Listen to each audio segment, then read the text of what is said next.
Got an Amana washing machine with the loose agitator or an agitator that's not working. Spin the top of it and it spins the base, but it's not spinning the drum with the base.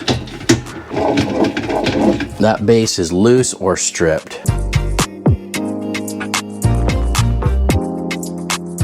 Hey, what's up YouTube? Down to Fix It Man. Got another quick video here for you. Got a loose agitator. The dogs are working here in the upper agitator and it's spinning the base, but the base is not spinning the drum. Shouldn't be spinning freely like that. If you grab a hold of this and wiggle it back and forth, that shouldn't happen. The drum should move with the base.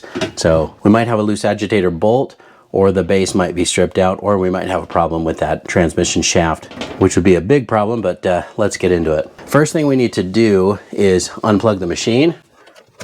This particular model just has a cap right here. You can just grab a hold of this and pull it off. Some models have a fabric softener dispenser on the top, but either way, just pull the cap off and set it aside. Now to take off this upper part of the agitator, you see right down there, there's just one bolt holding this all together. You'll just need a 7/16 socket with a nice long extension and a ratchet. So we're just gonna break this loose.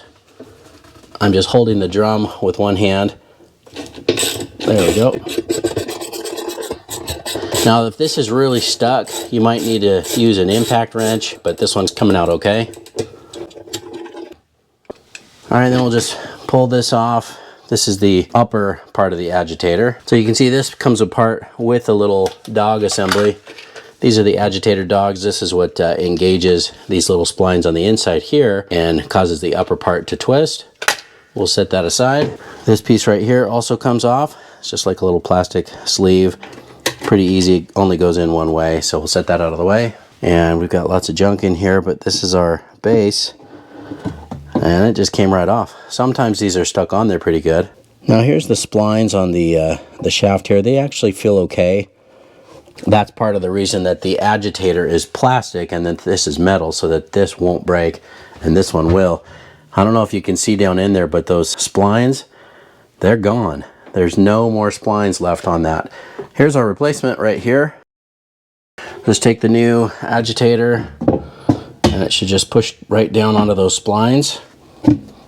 There it is. Just had to push that a little bit. Now this one is a slightly different design on the top.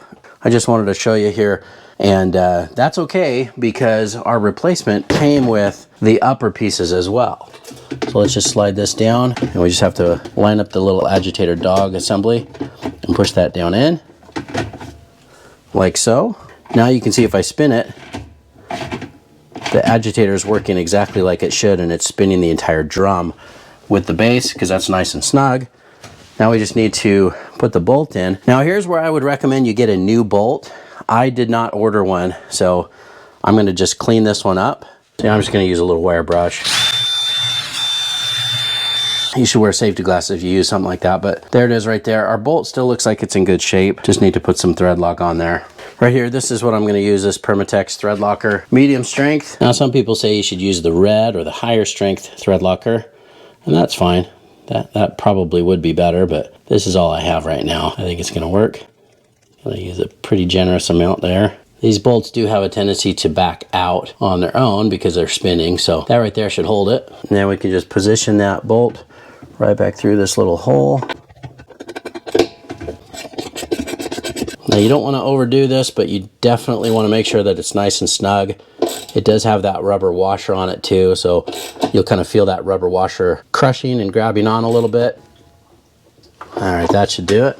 And then we just pop the cap back on, and then we can plug it back in.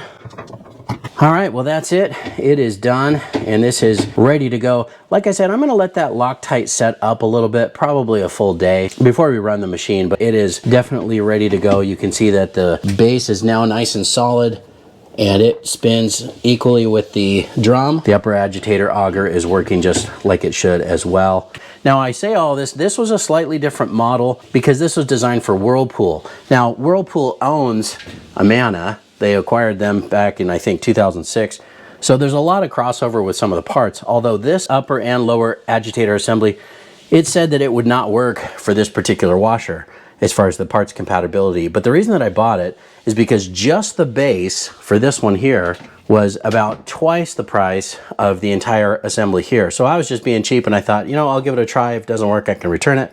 But I knew it would work. It's the same exact shape. I didn't realize that the upper part would be a different design, but that doesn't matter because this one, we did get our new auger upper and lower. The splines on the shaft worked out just fine and we're good to go. This is fixed. Now I'll get a link in the description to this one that I purchased along with a replacement base if you want to stick with the original. It really just kind of depends on your model, but just know that there is a lot of crossover between a lot of the different washer brands.